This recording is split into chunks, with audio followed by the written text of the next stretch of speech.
Overcharge एक महत्वपूर्ण मुद्दा है। चपत लगाई जाती है लोगों को, ज्यादा पैसे लिए जाते हैं, लेकिन उस तरह से कार्रवाई देखने को नहीं मिलती जिस तरह से कार्रवाई होनी चाहिए ओवरचार्जिंग पर। कहा जाता है कि आपसे जब कहा जाता है तो आप स्टाफ की कमी का रोना रोते हैं। वो तो है ही हमारे पास, अब तो सबको पता है, वो हमने 2-4 बार लेटर भी लिखे हैं।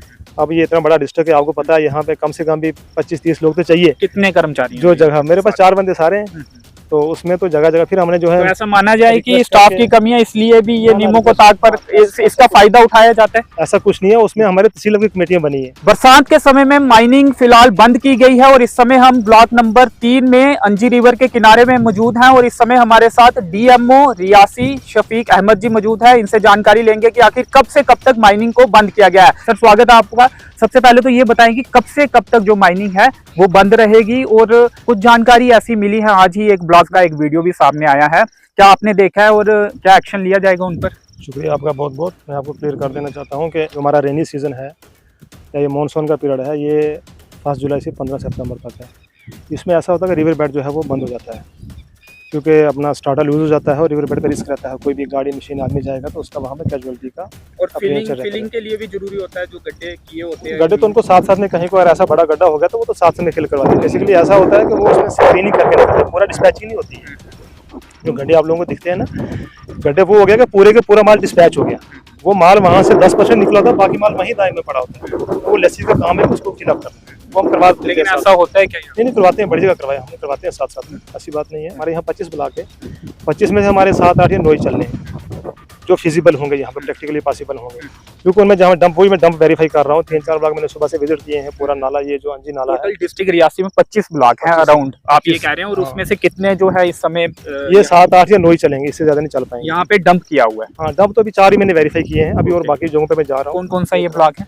ये ब्लॉक नंबर 3 है, इसके पीछे 4 है, उसके पीछे 5 है, और एंड पे हमारा जो है क्या आलम है। 1 जुलाई से लेकर 15 सितंबर तक क्या बंद रहेगा? हाँ, ये रिवर बेड बंद रहेगा, और जो स्टॉक है ये चलेगा। स्टॉक से जहाँ स्टॉक है वहाँ से चलेगा। लेकिन एक वीडियो सामने आई है, आपने देखी है और क्या एक्शन लिया जाएगा उस पर? देखेंगे वो वीडियो तो अब मैंने देखी है। ऑन स्पॉट तो मैं अभी चेक करके आ रहा हूँ, ऑन स्पॉट तो कुछ था नहीं ऐसा। ब्लॉक नंबर 6 ही दिख रहा है उसमें, तो वेरीफाई करना पड़ेगा चाहिए है कौन सा है। मैंने जस्ट वीडियो आपने दिखाई है मुझे, तो उसमें देख लेंगे जो भी अंडर कार्रवाई बनेगी। बाकी हमारा यही है कि ऑन स्पॉट जहाँ भी जो भी कोई रिवर बेड पे इस वक्त है, मशीन है, गाड़ी है, तो हमने उसको फाइन करना, सीज करना, जो हमारी अंडर बनती है हमने कार्रवाई करते हैं उसमें। यहाँ पे जिन्होंने ब्लॉक लिए हुए हैं या सबलेट किए हुए हैं, हम देखते हैं नियमों को ताक पर रखकर गड्ढे भी बड़े बड़े किए जाते हैं। ओवरचार्ज एक महत्वपूर्ण मुद्दा है, चपत लगाई जाती है लोगों को, ज्यादा पैसे लिए जाते हैं, लेकिन उस तरह से कार्रवाई देखने को नहीं मिलती जिस तरह से कार्रवाई होनी चाहिए ओवरचार्जिंग पर। ऐसा नहीं है, ऐसा बिल्कुल नहीं है। देखो, जब आपको हम दिखाएंगे भी प्रैक्टिकली कि जहाँ जहाँ भी गड्ढे थे, जो हमें लगे के गड्ढे बड़े थे, उनको हमें फिलअप करवाया है।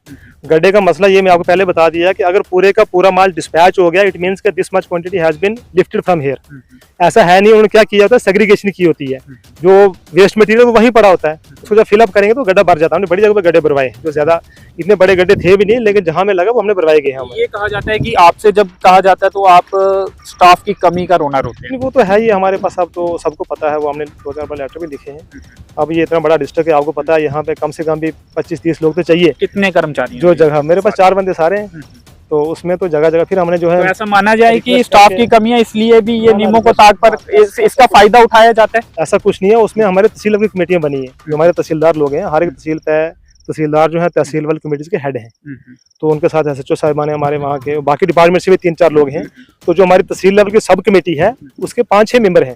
उन लोगों ने भी बड़ी जगह पे काम कर रहे हैं, किया है, रिपोर्टिंग की है। उन्होंने जो जो उनको इलीगल लगा है हमारे नोट्स में लाया है, रिटेन किया है, तो हमने उस पर फाइन किया है, सीज किया है, तो वो कार्रवाई हो रही है। चलिए, इन 2.5 महीनों में अगर इलीगल माइनिंग हुई यहाँ पे, क्योंकि बंद है तो इलीगली कहा जाएगा, तो कार्रवाई होगी, आश्वासन करेंगे? बिल्कुल जी, बड़ी कार्रवाई करेंगे। हाँ बिल्कुल, पक्का कार्रवाई जी। चलिए, रिवर बेड पे कहीं भी कुछ मिलेगा तो उस पर कार्रवाई। रिवर बेड पर अगर माइनिंग होती है इन 2.5 महीनों में, क्योंकि एक आदेश है और आदेश के अनुसार इन 2.5 महीनों में बरसात के समय में रिवर बेड पर माइनिंग नहीं हो सकती, स्टॉक से मटेरियल जो है वो बेचा जा सकता है। अगर रिवर बेड पर माइनिंग हुई तो उन पर सख्त से सख्त कार्रवाई की जाएगी। ये कहना था डीएमओ रियासी शफीक अहमद जी का। फिलहाल इस कवरेज में इतना ही, मुझे दीजिए अनुमति, धन्यवाद।